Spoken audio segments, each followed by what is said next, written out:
Good morning everybody and welcome to Kids Church. My name is Emily and today we are going to be looking at the gift of prophecy. But before we do that, I want you all to stand up, give yourself a stretch, shake out your hands, shake out your ankles, say hello to the people around you, and we'll get into today's video.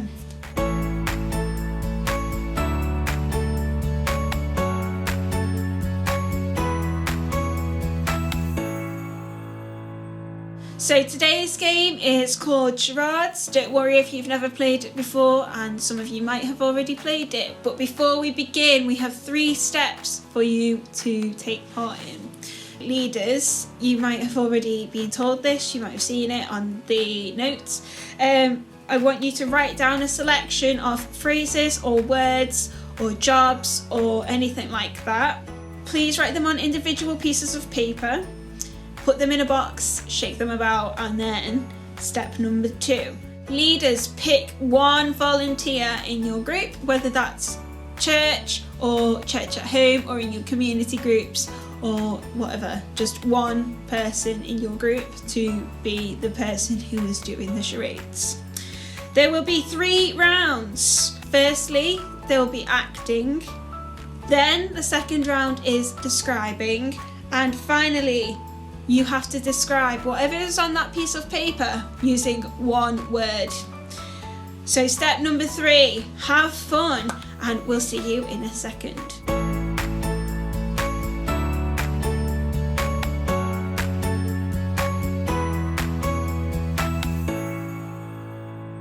So I hope you had lots of fun playing that game. Like I said before, we're going to be looking at prophecy. What is prophecy, you might be wondering? Why don't you, in your groups or with your leaders or with the people in your community group, or if you're doing church at home, talk to the people around you and ask questions, and maybe you will learn a little bit more about that before we get into the talk.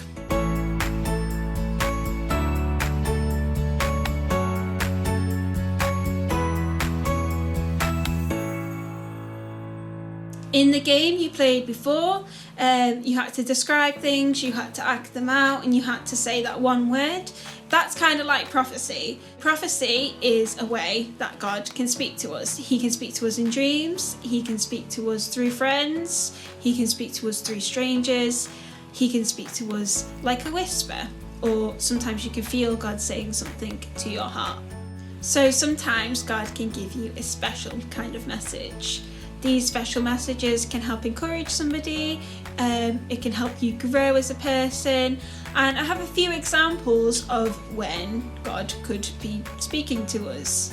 So I could be praying for a car every day, and I wouldn't have told anybody else, and God is the only person who knows about me wanting a car.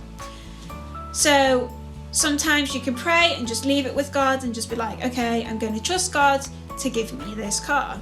So just as I'm about to give up praying for this car, someone could come along one day and give me a car, or they could give me money to buy a car. And the only way they would have known that I needed a car would be if God had mentioned it, because I haven't told them that I need a car. That's one example of prophecy. So in the Bible it says that prophets spoke from God as they were moved by the Holy Spirit. That's in 2 Peter chapter 1 verse 20 to 21. So a prophet is kind of like a messenger.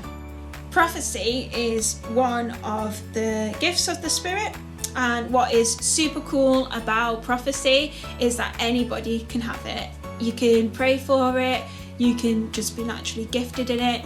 Prophecy is a way for God to speak to us.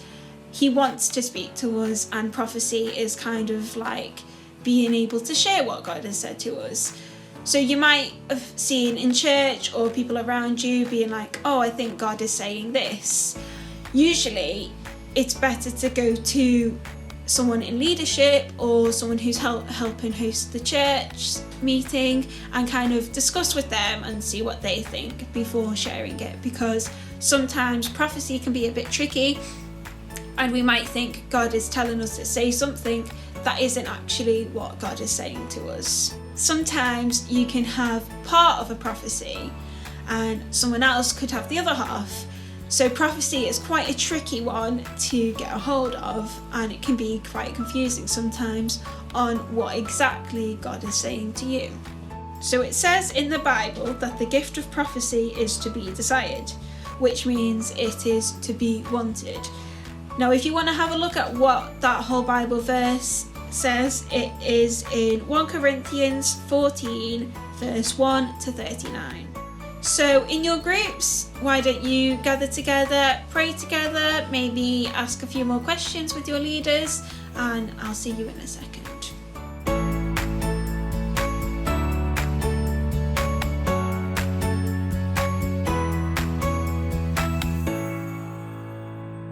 Well, it's been great to be with you this Sunday. I hope you kind of understand prophecy a bit more. If you are still a bit confused about prophecy and what it means, don't worry.